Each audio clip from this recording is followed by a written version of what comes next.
ओम कं श्री महागणेशाय नमः। राधे राधे दोस्तों, कैसे हैं आप सब।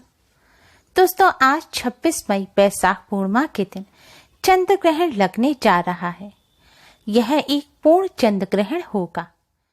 यह ग्रहण दोपहर 2:18 पर शुरू होकर शाम 7:16 पर समाप्त होगा। यह ग्रहण भारत के पूर्वी हिस्से में अंतिम समय में दिखाई देगा। भारत में यह एक उपछाया चंद्र ग्रहण के रूप में दिखाई देगा। यह भारत में पश्चिम बंगाल के कुछ हिस्से, ओडिशा के कुछ तटीय भाग, असम, अंडमान निकोबार द्वीप समूह इत्यादि में दिखाई देगा। भारत में चूंकि यह एक उपछाया चंद्र ग्रहण के रूप में दिखाई देगा, इसलिए इसके सूतक तो मान्य नहीं होंगे, लेकिन हिंदू धर्म में ग्रहण से संबंधित कई अन्य मान्यताएं जुड़ी हुई हैं। ग्रहण चाहे उपछाया हो, आंशिक हो या फिर पूर्ण हो, ग्रहण दिखाई दे या फिर ना दिखाई दे, फिर भी ग्रहण का जीवन पर प्रत्यक्ष और अप्रत्यक्ष रूप से कोई ना कोई प्रभाव अवश्य ही पड़ता है। शास्त्रों में ग्रहण का विशेष महत्व बताया गया है। शास्त्रों में कुछ ऐसे उपाय बताए गए हैं जिन्हें चंद्र ग्रहण के दिन करने से न सिर्फ धन संबंधी समस्याएं खत्म होंगी, बल्कि जीवन के हर कार्य आसानी से पूरे होते चले जाएंगे। धार्मिक मान्यताओं के अनुसार ग्रहण काल के दौरान जो पूजा या उपाय किए जाते हैं, उनका 100 गुना अधिक पुण्य फल प्राप्त होता है।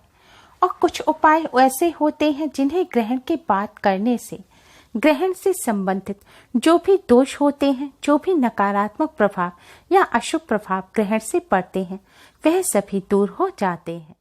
आज हम आपको चंद्र ग्रहण के समय और चंद्र ग्रहण के बाद करने वाले कुछ ऐसे ही आसान उपाय बताने जा रहे हैं।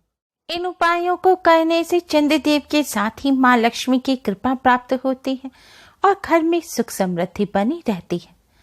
दोस्तों, वीडियो में आगे बढ़ने से पहले अगर आपने हमारे चैनल को अभी तक सब्सक्राइब नहीं किया है, तो जल्दी से हमारे चैनल को सब्सक्राइब कर बेल आइकन को जरूर दबाएं और इस वीडियो को लाइक कर अपने फ्रेंड्स के साथ शेयर भी जरूर करें।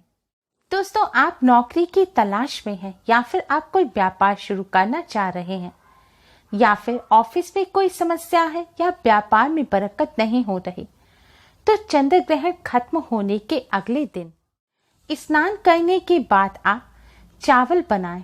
चावल में आप ना तो नमक डालें और ना ही हल्दी वगैरह कुछ डालें।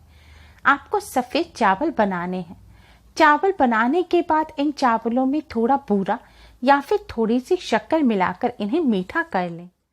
अब इन चावलों को कौवों को खिलाने के लिए आप अपने घर की छत पर रख दें।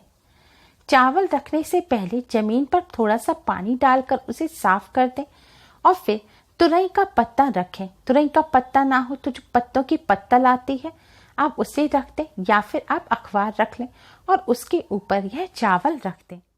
अब आप अपने पितरों को प्रणाम करें और आपकी नौकरी या व्यापार में जो भी समस्या चल रही है उसे दूर करने की प्रार्थना करें और यह चावल आप कौवों के लिए अपनी छत पर रखकर आ जाएं।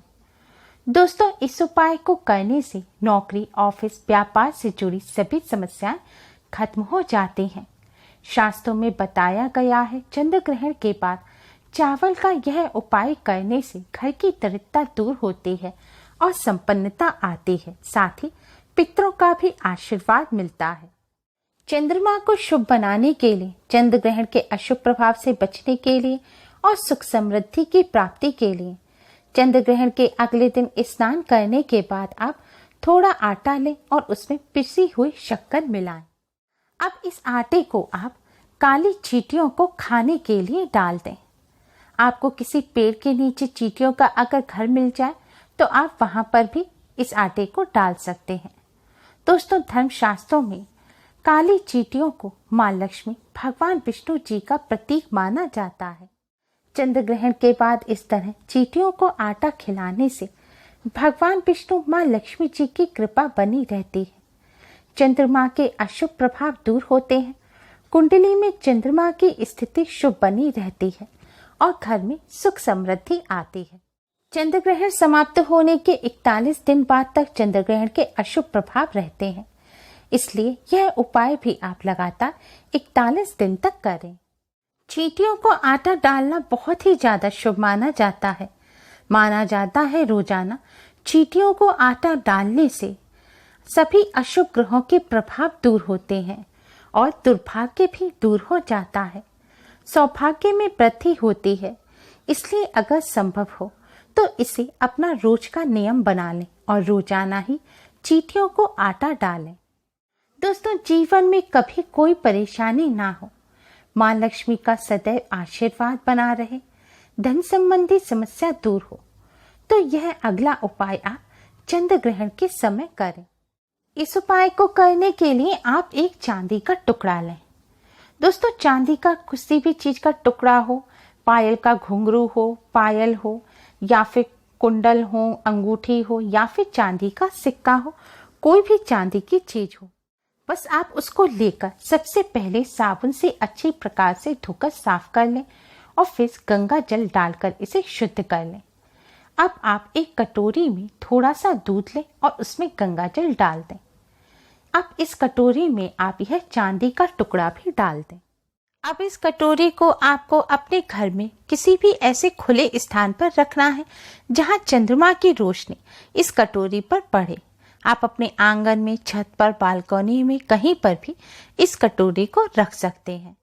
इस कटोरी को आपको रात भर चंद्रमा की छाया में रखे रहने देना है और अगले दिन सुबह उठकर स्नान करने के बाद आप इस कटोरी को उठाएं और इस कटोरी में जो आपने चांदी का टुकड़ा रखा है इसे निकाल लें और जो दूध और गंगा जल है इसे आप किसी पेड़ पौधे की जड़ में डाल दें और इस चांदी के टुकड़े को आप अपने धन रखने के स्थान पर या अपनी ज्वेलरी वगैरह के साथ रख दें।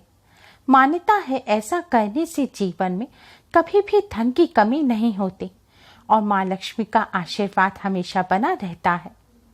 ध्यान रखें दोस्तों, यह जो चांदी का टुकड़ा है इसे आपको बाद में इस्तेमाल नहीं करना है, इसलिए कोई ऐसी चीज रखें जिसे आप इस्तेमाल ना करते हो। दोस्तों, अब हम आपको शास्त्रों में बताया गया धन संबंधी समस्या को दूर करने वाला एक बहुत ही आसान और असरकारक उपाय बताने जा रहे हैं। यह उपाय आपको चंद्र ग्रहण समाप्त होने के बाद करना है। इस उपाय को करने से चंद्र ग्रहण का कोई भी अशुभ प्रभाव आपके ऊपर नहीं पड़ेगा। चंद्रदेव के साथ ही माँ लक्ष्मी की कृपा प्राप्त होगी और धन संबंधी समस्या जो भी जीवन में चल रही हैं उन सभी से जल्द ही छुटकारा मिल जाएगा। दोस्तों, इस उपाय को करने के लिए सबसे पहले आप एक लोटे में, एक बर्तन में कच्चा दूध लें। हो सके तो चांदी का बर्तन लें। अगर कच्चा दूध ना हो तो आप उबला दूध भी ले सकते हैं। आपको पूरा बर्तन दूध से भरने की जरूरत नहीं है। आप शुद्ध जल डालकर उसमें दूध डाल लें, लेकिन आप इतना दूध जरूर डालें कि वह जो पानी है वह सफेद रंग का हो जाए। अब इस दूध में आप थोड़ी सी शक्कर डालकर थोड़ी से कच्चे चावल डाल दें। ध्यान रखें, थोड़े से कच्चे साबुत चावल आपको डालने हैं। चावल का दाना टूटा हुआ नहीं होना चाहिए। अब जल का लोटा तैयार करने के बाद आप खुले स्थान पर जाएं जहां पर आपको चंद्रदेव नजर आए। अब आपको इस जल से चंद्रदेव को अर्घ्य देना है। चंद्रदेव को अर्घ्य देते समय आप इस मंत्र का जाप करें। मंत्र इस प्रकार है: ओम ऐं क्लीं सौमाय नमः। ओम ऐं क्लीं सौमाय नमः। इस मंत्र का जाप करते हुए आपको धीरे धीरे चंद्रदेव को अर्घ्य देना है। चंद्रदेव को अर्घ्य देने के बाद आप चंद्रदेव को प्रणाम करें और इस मंत्र का कम से कम 21 बार जाप अवश्य करें। दोस्तों, अगर आप कर सकें तो इस मंत्र का 108 बार जाप करें। फिर आप चंद्रदेव को हाथ जोड़कर प्रणाम करें। भगवान श्री हरि विष्णु माँ लक्ष्मी जी को प्रणाम करें और अपनी आर्थिक समस्याओं को दूर करने की प्रार्थना करें। घर में सुख समृद्धि की प्रार्थना करें। दोस्तों, चंद्र ग्रहण यानी कि चंद्रदेव पर संकट आना, और जब भी चंद्रदेव पर संकट आता है तब ग्रहण पूर्ण होने के बाद चंद्रदेव का शुद्ध बिंब देखकर उनका पूजन अवश्य करना चाहिए। धर्मशास्त्रों के अनुसार इस तरह पूजन करने से चंद्रदेव की कृपा प्राप्त होती है। साथ ही भगवान विष्णु माँ लक्ष्मी का आशीर्वाद मिलता है। चंद्रदेव के अशुभ प्रभाव दूर होते हैं। ग्रहण का कोई भी नकारात्मक प्रभाव नहीं पड़ता। चंद्रदेव की कुंडली में स्थिति शुभ होती है और माँ लक्ष्मी चंद्रदेव की कृपा से आर्थिक स्थिति मजबूत होती है और आर्थिक समस्या धीरे धीरे दूर हो जाती है।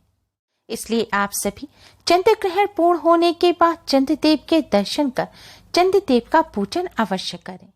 जिन महिलाओं को पीरियड है तो वह इस तरह से पूजन तो ना करें, लेकिन वह भी चंद्रदेव का दर्शन कर इस मंत्र का जाप अवश्य करें। ऐसा करने से भी आपको चंद्रदेव और माँ लक्ष्मी की कृपा प्राप्त होगी। उम्मीद है आपको हमारी ये वीडियो पसंद आई होगी। प्लीज लाइक करें। हमारी इस वीडियो को अपने फ्रेंड्स और रिश्तेदारों में ज़्यादा से ज़्यादा शेयर करें, जिससे वह भी इसका लाभ उठा सकें। हमारी और भी वीडियोस के लिए हमारे चैनल को सब्सक्राइब करना ना भूलें। Thanks for watching. Radhe Radhe.